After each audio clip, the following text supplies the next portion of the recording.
бір түнде тілегіңізді орындайтын керемет техникамен бөлісемін. Бұл шынымен жұмыс жасай ма деп ойлап отырған шығарсыз, өйткені сіздің сеніміңізге тынбай еңбек етіп, талмай еңбек етіп қана мен тағдырымды өзгерте аламын деген сенім миыңызға әбден тұрып қалған. Мен керемет философ әрі жазушы Невил Годдардтың шығармаларымен таныстым.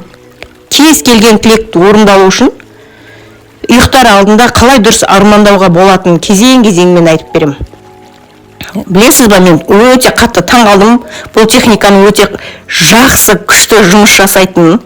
Өйткені мен өзім бұл техниканы қолданып, әдісі өте керемет, 100% менің барлық тілектерімді орындады. Шынында да тілегім тез орындалды. Өміріңіз адам танымастай өзгеретіндей етіп, ұйықтар алдында армандауды үйренуге дайынсыз ба? Ал кеттік. Кешке жатар кезде төсекке ыңғайсыз қалыпта жатуыңыз керек, өйткені ұйықтап қалмауыңыз керек. Отыруға, либо сол бір ыңғайсыздау жатуға болады. Главное, ұйықтап қалмаңыз. Өзіңізді тынышталдыру үшін терең дем алуыңыз керек. 3 рет мұрныңызбен дем алып, аузыңызбен дем шығарсаңыз, миыңыздағы бүткіл қандай өміріңізде проблема болып жатса да соны шығаруыңыз керек. Жатар кезде ешқандай проблемасы жоқ адам сияқты болып жатыңыз. Бірінші, ниетті дұрыстап қалыптастырамыз. Өзіңіздің шын қандай тілегіңізді орындауыңыз керек, сол бір тілекті алып алуыңыз керек. Мысалға, мен сүйген адамды кездестіргеніме ризамын, қазір біз бірге тұрып жатырмыз, бақыттымыз деген тілекті алатын болсаңыз, сол тілекпен жатуыңыз керек. Екінші, визуализация.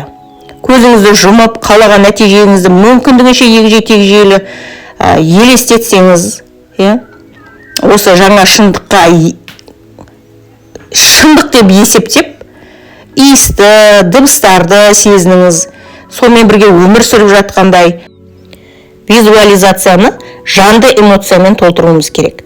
Төртінші, қайталау, бекіту, қайталай беру. Мен үйленгенмін, рахмет, менің табысым миллион, мен бақыттымын, мысалға, өзіңіздің тілегіңіз бойынша.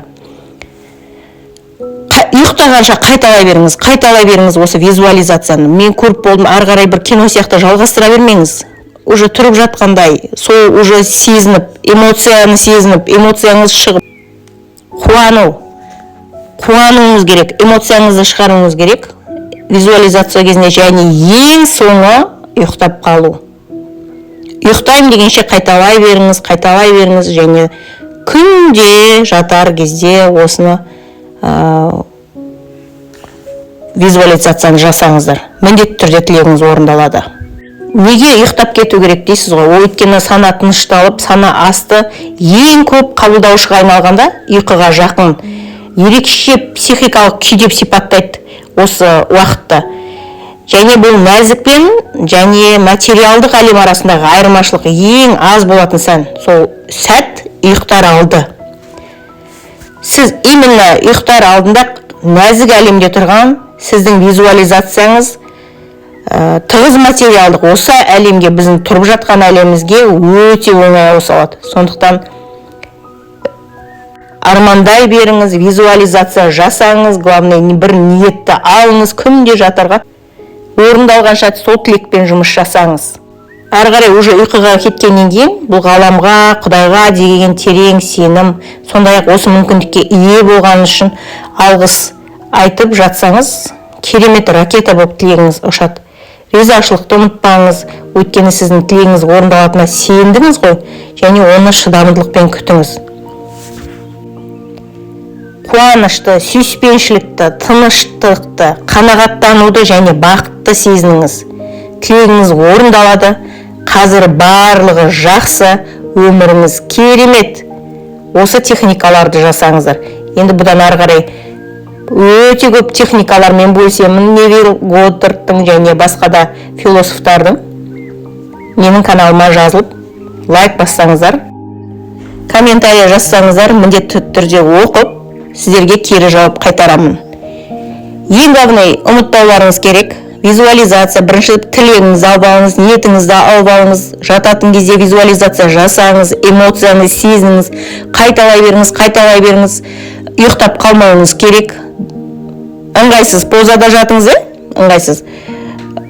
Сондықтан осыны жіберіп алмаймыз. Енді жарқын, позитивный эмоция магнит сияқты өміріңізге қалаған нәрсені тартады. Осыны ұмытпаңыздар. Сіздерге бар жақсылықты тілеймін, қыздар. Бай болыңыз, бар болыңыздар.